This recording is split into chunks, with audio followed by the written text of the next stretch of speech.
my feeling in this moment was maybe there's more to do. Maybe I haven't fully. Or maybe there's nothing to do. Or maybe there's the time to stop doing. And what is our guest's question for the I Ching this week? What should I do and how should I do it?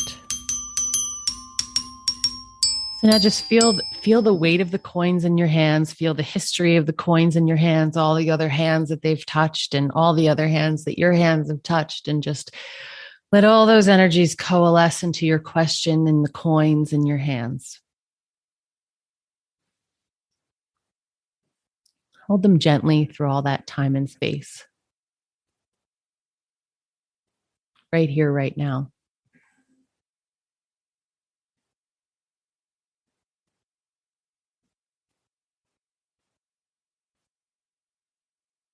All of the random intersections that have led to right here, right now.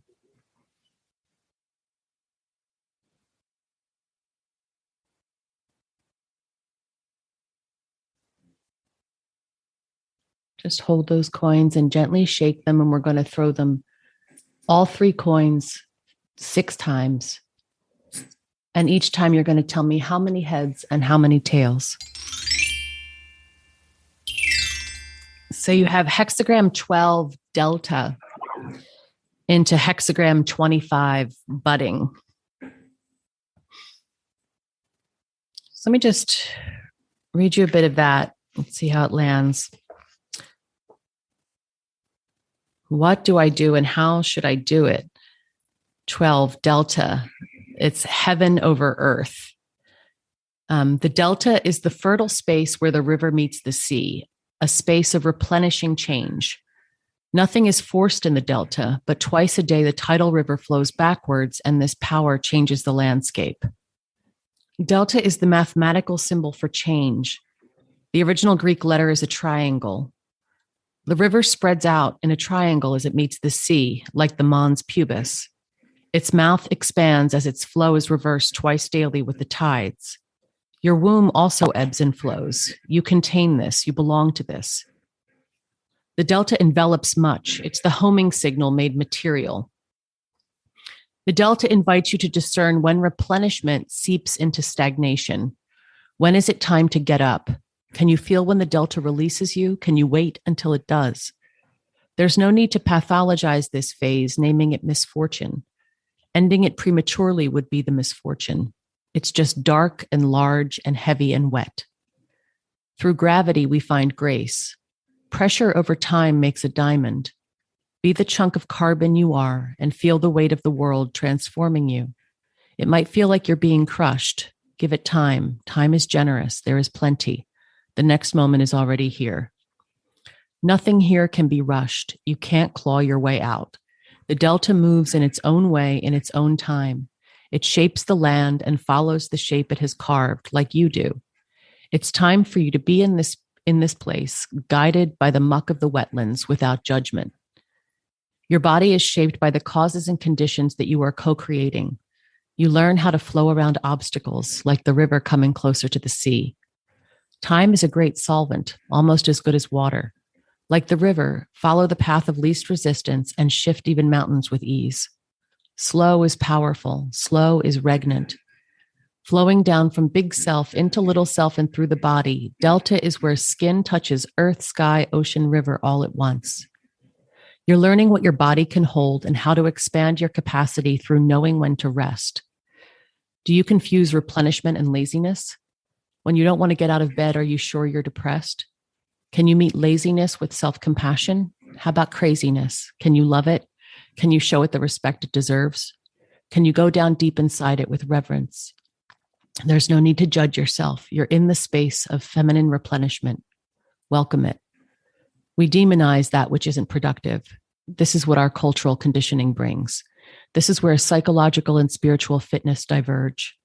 Spirituality requires the dark. Psychology fears it. Psychology has become a branch of economics with its focus on productivity. We can see the repercussions of this everywhere in our ecology. When we don't replenish, we destroy. We don't have to do this. We have to stop doing this. This change comes from each of us intimately. The deeper you go into the delta, the more you clarify your spark. Everything else is mud. Your spark is not mud. It's clad in mud. In and out of this relationship with the delta, our essence is revealed and healed.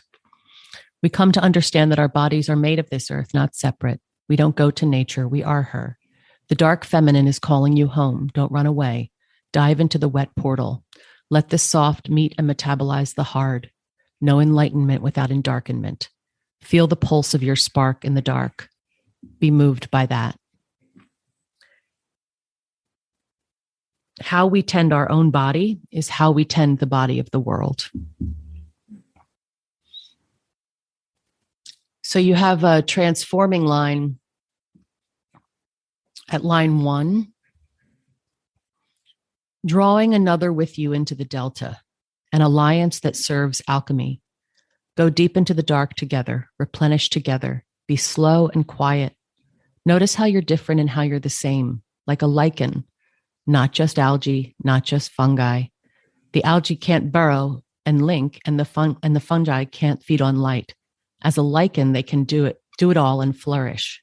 Not one, not two. Trust the feminine chaos. You'll emerge from it different and more united. Rush nothing. Don't try to find your way. Let it find you. Let yourselves find each other.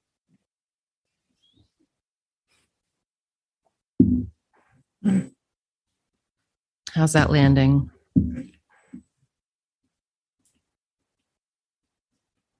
Yeah, no, all the different iterations of it really felt right. I felt my body relaxing as you were reading it. And yeah. So it's really like the overall thing that you're saying about the soil is totally, that's it. That silt, that delta mud. Mm-hmm. Like just being face down in that and listening to what it has to say, listening to its history and its everything that it contains. Those particular spaces in the last few years have been really significant. So, in what way? When I've experienced them in nature, and what has been occurring at those times, and the feeling I've felt related to those places, those land places, that felt so relational. That that felt like I could sit there and receive and give and be really in relationship. It was like I was able to recall myself in those spaces more easily. And so this is also basically saying that the people will come. Yeah, which I've received that message before. So yeah, I think I recognize the resistance, and the challenge for me is the sense of urgency. Yeah, I do feel urgency as I kind of watch what's happening in the world, and it's just kind of asking of me a depth of like faith and trust that is pretty next level. To rush, all of us, really. Yeah, to rush nothing. Yeah, to rush nothing. Yeah. It takes such an incredible amount of trust. It's like next level trust. Mm-hmm.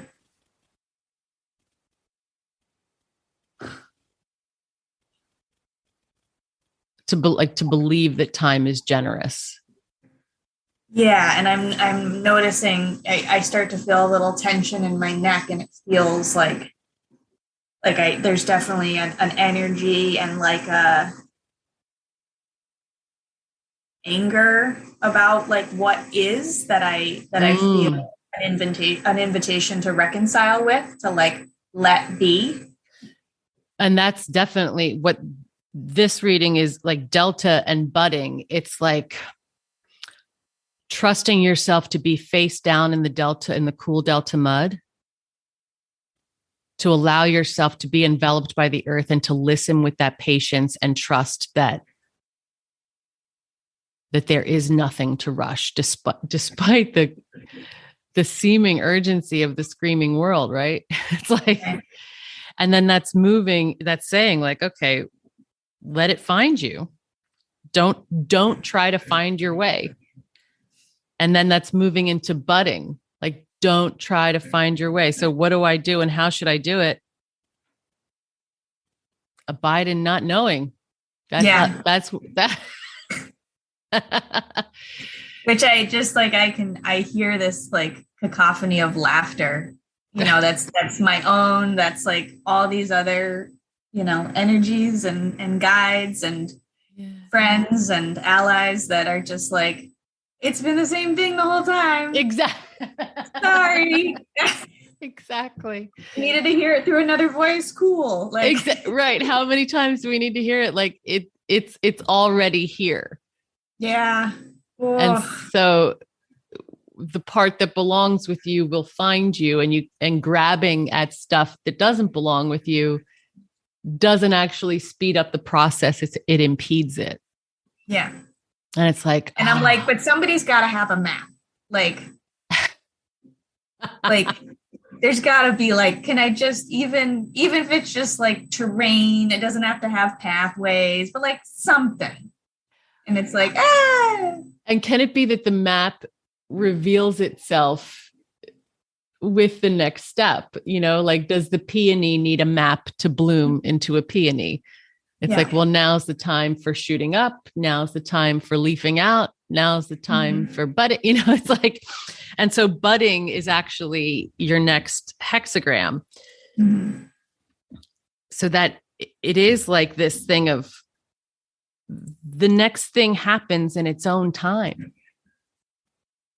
So 25, that it's heaven over thunder. 25, budding. Does a bud have ulterior motives? No, neither should you.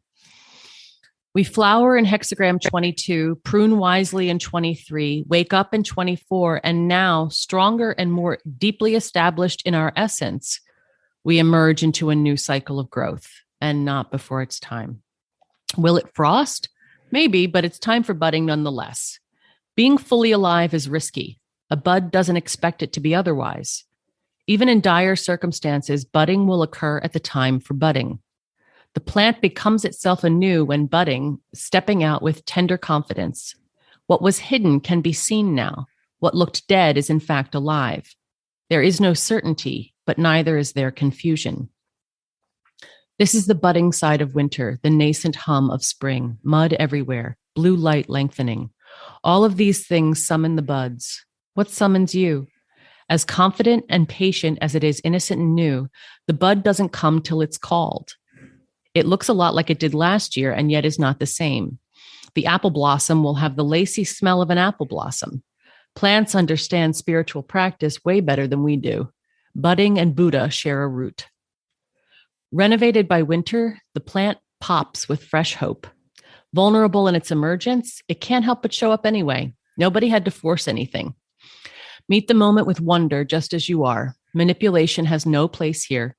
Release yourself from ulterior motives and any idea of getting something, including a flower, from the buds. There are no guarantees, no insurance. Nothing premeditated will serve you now. No strategy but unfolding. Causes and conditions are leading the way. Let them. Just stay present and playful. Accept what comes. If it gets all fucked up, there's always next year. Plants adapt. Uncertainty is exciting if you let it be. It can be stressful if you refuse. Budding is like a first date, so much hope and so little knowing. Approach the last date like the first. New touch, new breeze, new kiss, new hands touching. Your mouth landing in the harbor of another mouth. The hand barely skimming the soft belly just before the lust kicks in. Do I know you? Don't you? I want to. I want you to. Eros is innocence when clinging and aversion are absent. Open your body to the 10,000 things of the human and more than human world budding all around you. Allow yourself to be shaped by them. Allow yourself to become someone you haven't met yet, someone you've always been. Let your becoming be seen. Have no idea. Hold no certainties. Release all concepts. Allow yourself to be untethered and frolic in the proverbial or literal meadow. Free yourself to belong to the world for this moment and this one and this one and no one. There's nothing to grab at and nothing to defend and so much to open. What do you smell like when you open? Look around like a kid without the words for things. What we name, we forget to see. There's no need to label beings and your relationships to them. There's no need to anchor yourself in certainty. Refuse expertise. Play on the swings. Eat a fresh picked peach that drips to your elbow. You haven't had one that ripe in so long. It surprised you. You are sticky. Monday's skeleton maple is full of red buds on Wednesday. You just have to remember to look up. You are sticky with a pervasive sense of connection. Open your hands to touch what is in front of you, what's over your head and under your feet. Wrap your hands around the warm mug. Scratch the dog's belly. Hold the unfurling maple hands. No more frost. So, what do I do and how should I do it?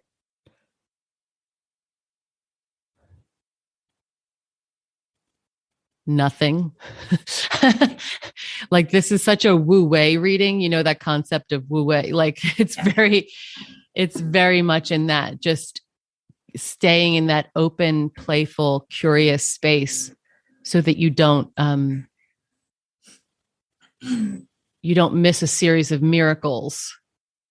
Yeah, that's what I feel the focus being around. It's like, oh, like, do you want to know what to focus on? Like the beauty, the awe, the ordinary joy. Yeah, the joy, the miracles in all moments, which I feel, I know I feel very connected to more so than ever before.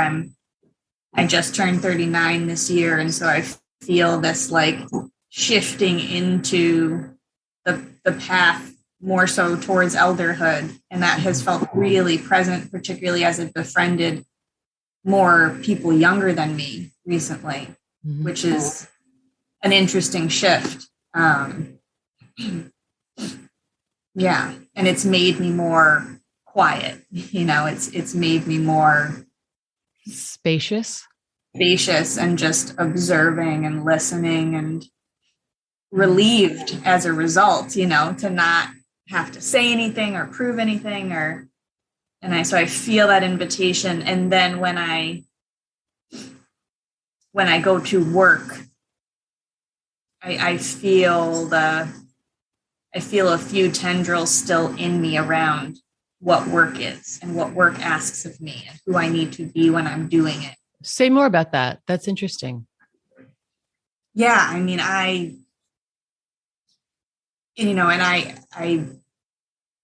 in healing this part of myself, I feel connected to my dad who passed away, who really instilled in me my work ethic, which is awesome in terms of like how motivated I am to work and to be engaged and to use my hands. But it was instilled in me from this place of never stop climbing, because you'll never kind of be good enough until you've reached something that's somewhat perpetually inaccessible. And just as you access it, something else opens, in that way that you never get there. You never rest. You have to keep going, which is the kind of the story of how he declined in life. Well, that's like putting an empty kettle on the fire. Yeah. And that's his story. And that's the work I feel he and I doing together, to kind of shift that in me to become an expression of the thing I'm struggling to receive that he couldn't in his life. Do you trust spirit? I think he understood it better. Do you trust the feminine in general? Do you trust that dark feminine? That delta, because that is like the delta is like allowing yourself to be enveloped by that. When I was down in Florida, we were at a particular swamp and I was like, I want to go in there. And it seemed dangerous and wrong. But I was really aware of the swamp as the place that really filters something, and distills and then carries the water to a different body. And all of that felt really resonant for me. But I approached it from a place of wanting it to consume me,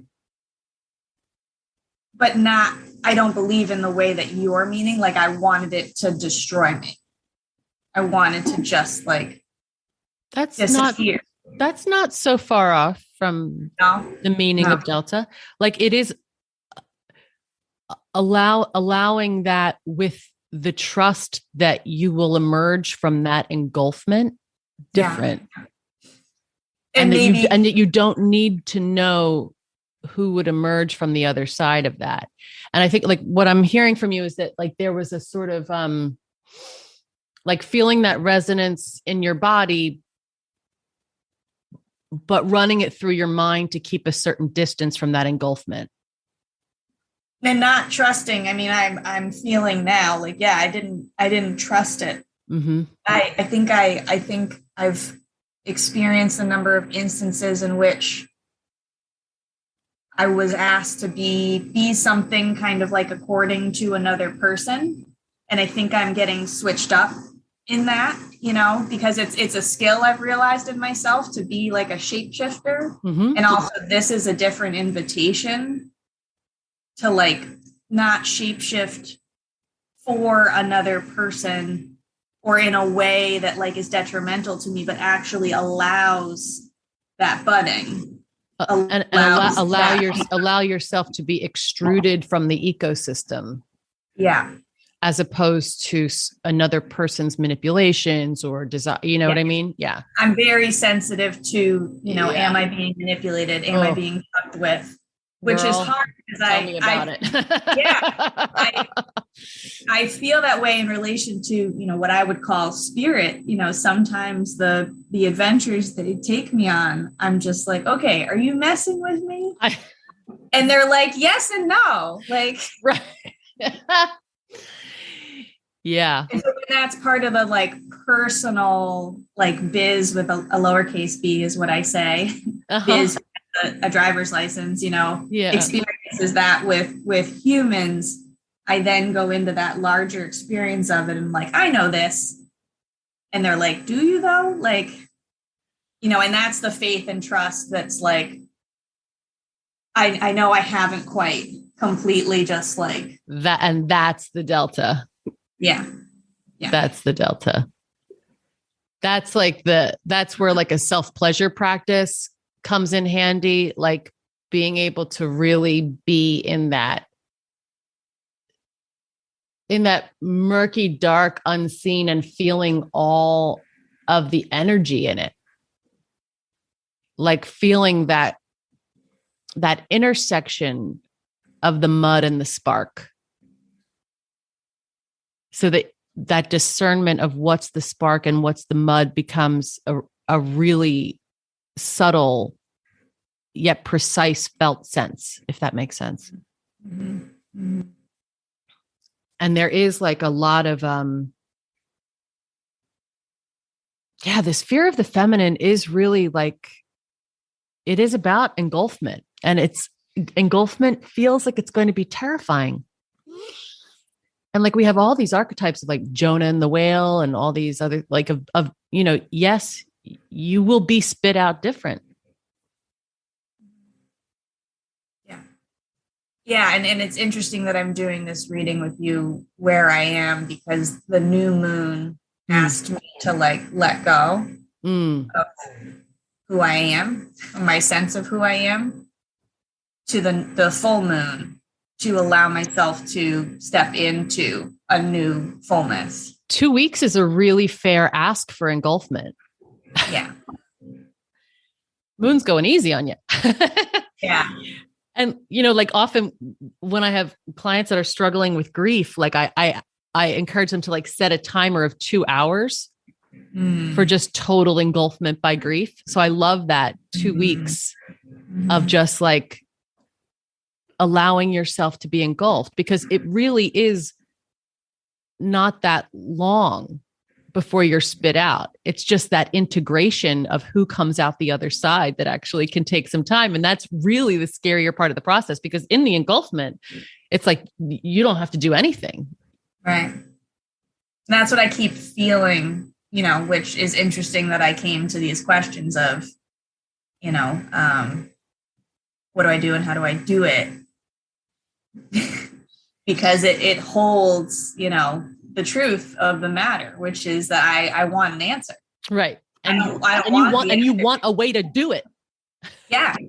And that's always been me. And it's a beautiful intention. And I think the thing I feel that's also deeply emotional is this felt sense that I might be doing it, being me, wrong. And so that's the resistance, is that the fear of the feminine is the fear of allowing myself to become. I said this to a new friend recently, like, I don't want to wreak havoc on the world. And he said, maybe you're supposed to. And I was like, shit. Yeah. Yeah. Can you make the space for a little bit of that dark feminine chaos to come in and churn some things, like your identity?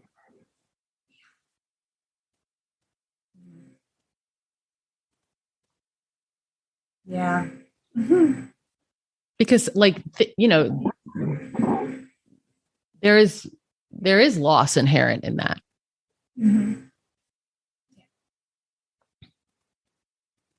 Yeah. And I think, the part of my brain that's like, oh man, like you're hearing the same thing you've heard, like, okay, so it's just about like letting it be. But then I was like, well, I also I want to hold tenderly the part of me that's so scared. Oh, absolutely. And be like, yeah, absolutely. This is scary. And yeah, and also the urgency I feel, I wonder, though it's all happening slowly, I know I can do this piece at any time. Which piece? This piece of engulfment. Like you said, like 2 weeks is ample time. Mm-hmm. And so it's certainly ample time to try it on. Yeah. Like to let it just wrap its arms around you. Right. Yeah. Yeah. And you said something in one of the readings about, it felt like I translated as like being witnessed in the process, allowing people to see me. And I feel like there are new people who have found their way to me that can see me. And so isn't that amazing? Yeah. It's so amazing. I think sometimes people bitch about social media and like that it's manipulative and stuff, but I've also had such a beautiful experience of it. Right. Like I think it's a real mixed bag, like any human tool. Yeah. Because like I've just met some amazing people doing incredible things and thinking innovative thoughts that inspire me. And it's like really pretty amazing. Yeah. Mm-hmm. Mm-hmm. Mm-hmm. Have you gone through big engulfing shifts like that in the past? Where there's like a shedding of identity? Yes. Yes. Yes. And I fought it pretty aggressively, but I used the time of COVID in that isolation just as like the perfect space. Mm-hmm. And I was quarantined with my partner, who's the perfect person to lovingly invite me to be by myself. And I was mad about it. But Lovingly invite me to be by myself. That's good. I'm going to walk away right now. I'm certain that's not going to feel good. I do it from a place of love, I assure you. Okay, going to close the door now. Have fun. And I'm like, fuck you. So yes, so I definitely have what came through with the new moon is that this engulfment is distinct, is different, the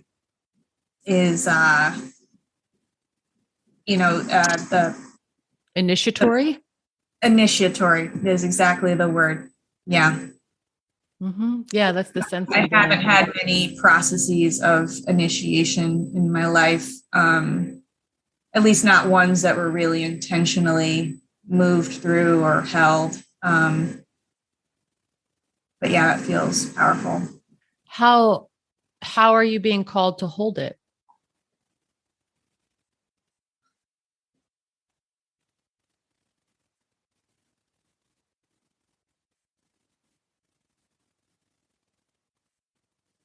I know there's an aspect of it, that, like I was saying, is calling to be witnessed by me. And so allowing that to be me and all the parts of me, child me and shadow me and all the me's. But then also vulnerably entering into these new relationships with an openness to their capacity to witness and offer reflection.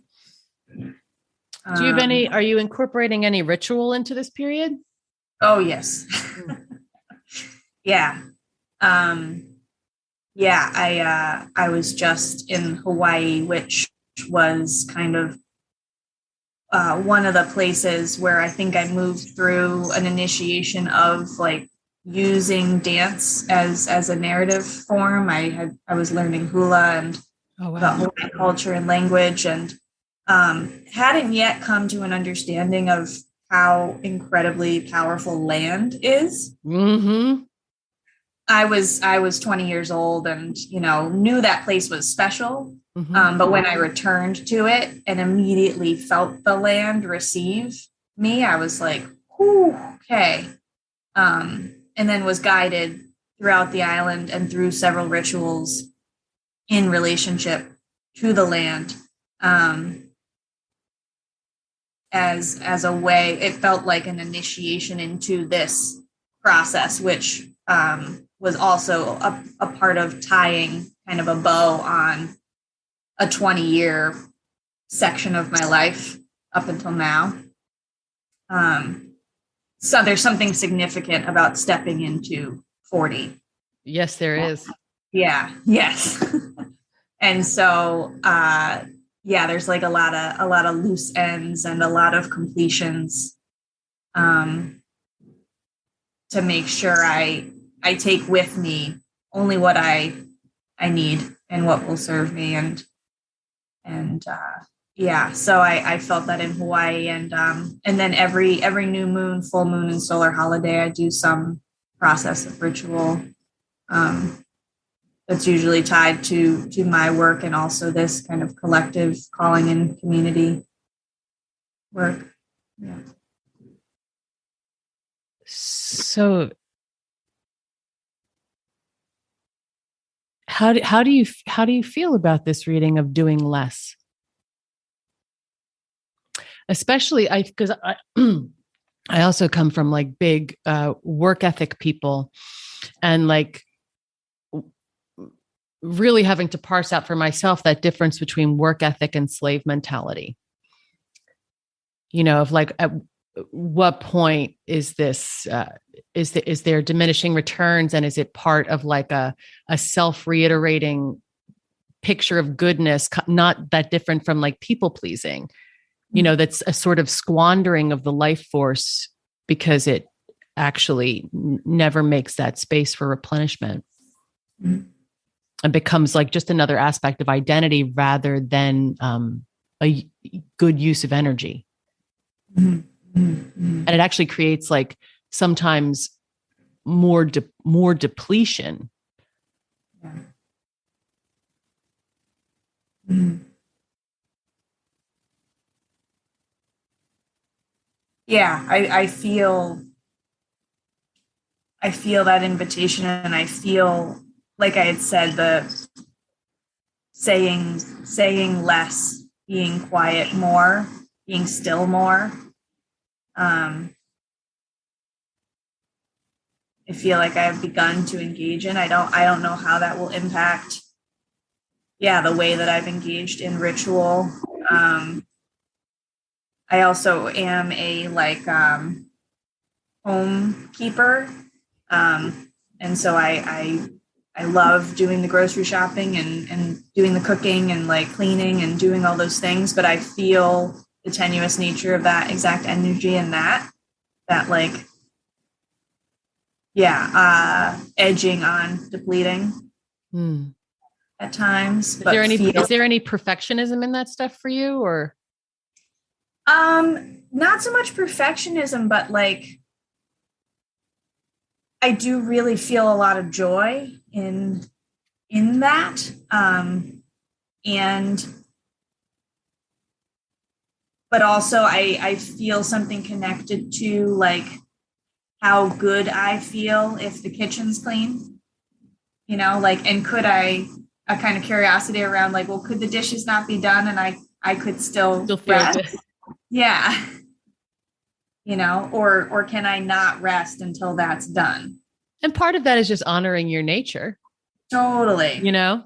But there's, I guess I'm noticing something curious in that is a question that may be like, yeah, it's just my nature. It's good. Yeah.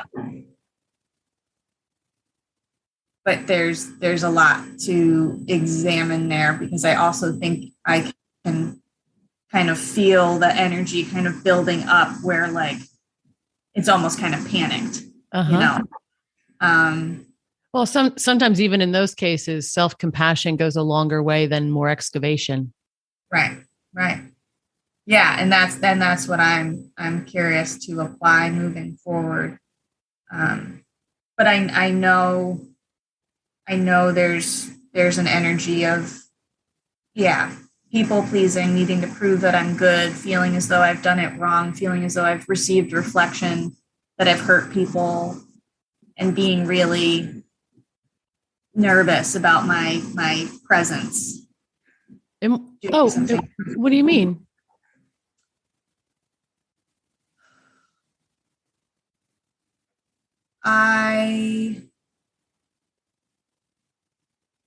I have a series of experiences in which I've received reflection from people that I had done something harmful that I wasn't aware of, or that I do. Did you take that personally? I have. I think individually, when I look at each, I don't feel that way, but I notice the collective string of those experiences linked to an old conditioning and the like work ethic that's like, well, I can operate in such a way that even if that occurs, I can prove that I've done enough good to counterbalance it. There's some part of me still operating in that way, though I know that's not true any longer. Can you be more? You've lost me a little bit in this. Sure.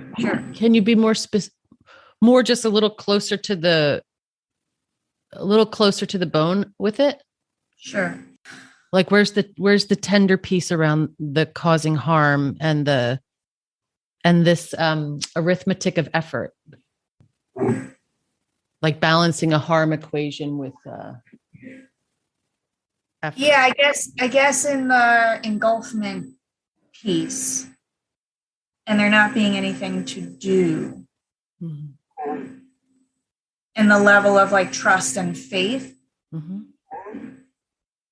Like I said, being fearful of what I will become given what I've been. I've not always felt good or certain about that. Do you fear you will become harmful?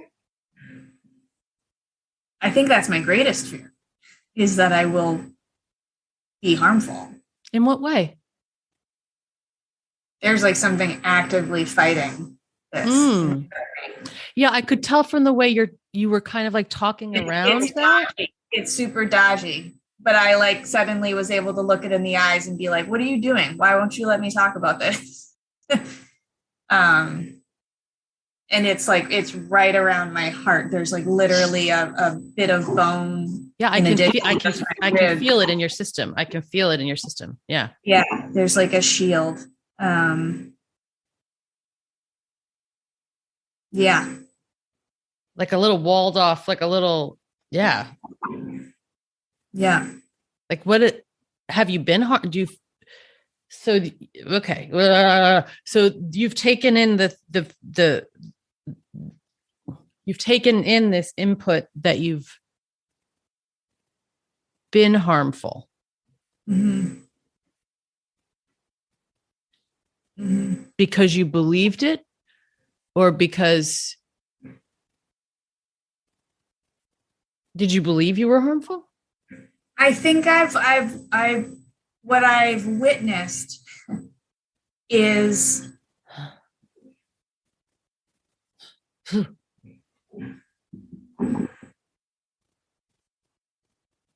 wow.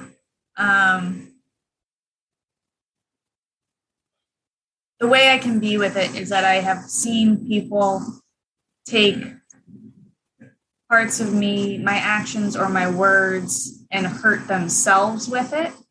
Like I don't feel connected to that it was me. And also, you know, in that there have been people who perceived they were harmed by me. That manipulation piece, I feel as though I was manipulated to be the object with which they harmed themselves. But you still felt responsible for it.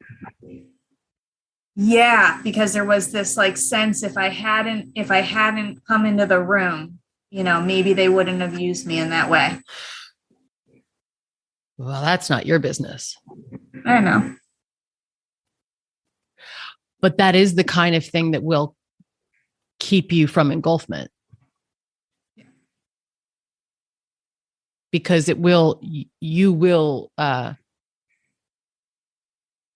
grow in your essential power by passing through that threshold.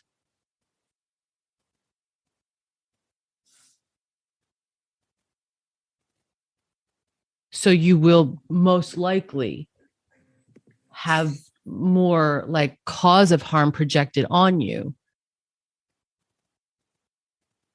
So being able to metabolize that is part, I think, of the engulfment process. Yeah. And also part of the engulfment integration is accepting that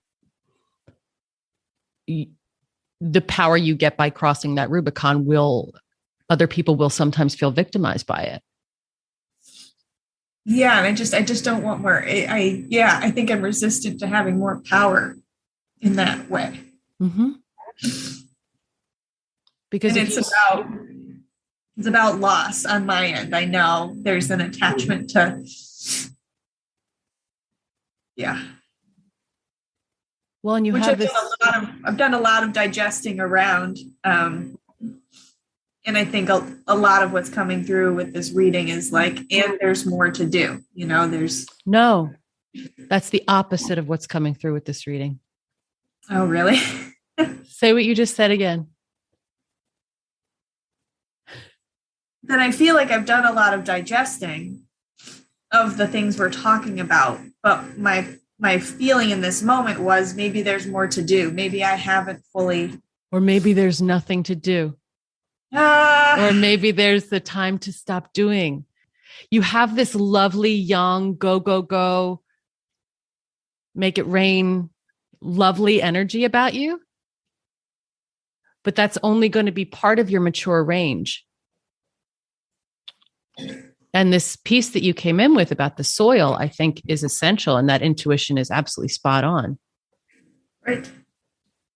But this is all about the soil, that delta silt, that sense of that long line of time, that sense of the minerals in the soil being coagulated stardust, that sense that rootlets can coax open rock over time to get those minerals, like that kind of sense of deep time in terms of creating community. Yeah.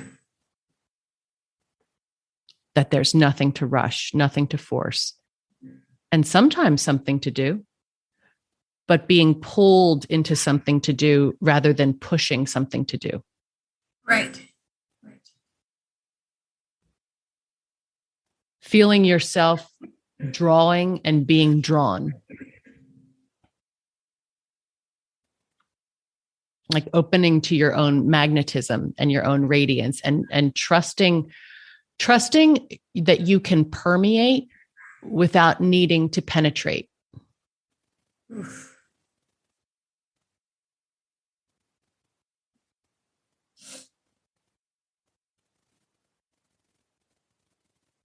And that's that yin yang. Yeah, as I was just thinking. The way that energy is wielded. Just opening that part of your range, the permeating part of your range. Trusting that radiance, like so that you have the ability to presence your own light and darkness as either a laser or moonlight. That you have that range, that you have that self-mastery. Right.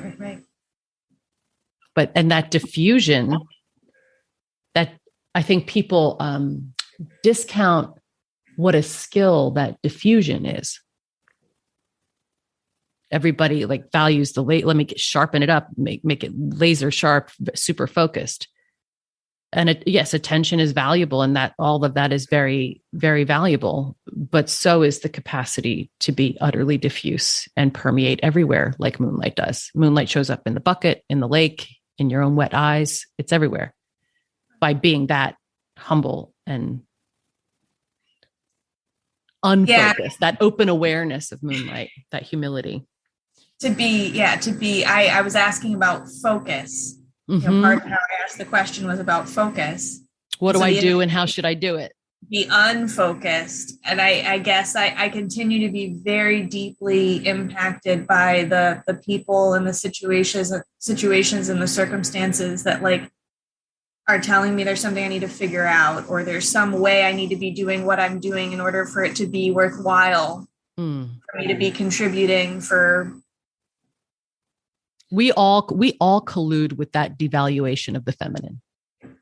Yeah. But we have a choice in how much we collude with it. I know that in reference to other people. I know that in reference to my clients. I have a capacity to hold that and even, tell myself that I'm doing that for me. Yes. I totally, absolutely. Yes. Yeah. Yeah. Yeah. But I was standing at the ocean in Maine yesterday and was just thinking about salt water and about the expansiveness of the ocean and just, yeah. Yeah. And how does moonlight meet the ocean? Like what, like that, and put that in the context of this question of what do I do and how should I do it?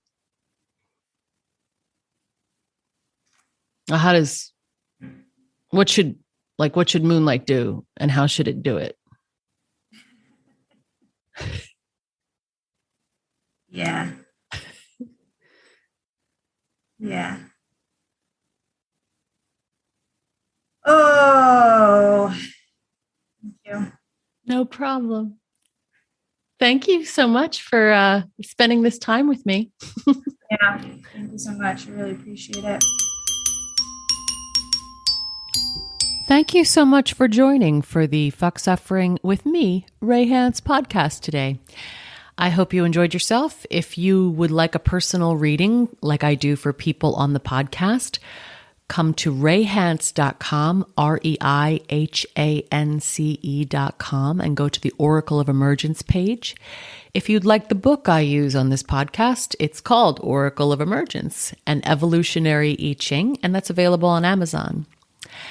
If you're interested in a one-on-one session, pocket coaching, one of my fuck suffering practice groups, or a one-day boundaries and belonging session, you can also come to the website. You can find me on Instagram, you can find me on the Facebook, and you can find me on my YouTube channel. I'm really all over the place these days. It's my great pleasure to introduce people to the I Ching. And I hope you develop your own relationship with it. And I hope you come back and listen again and subscribe, rate, and review so that this baby podcast can find its way in the world. Thank you so much for listening. See you next week.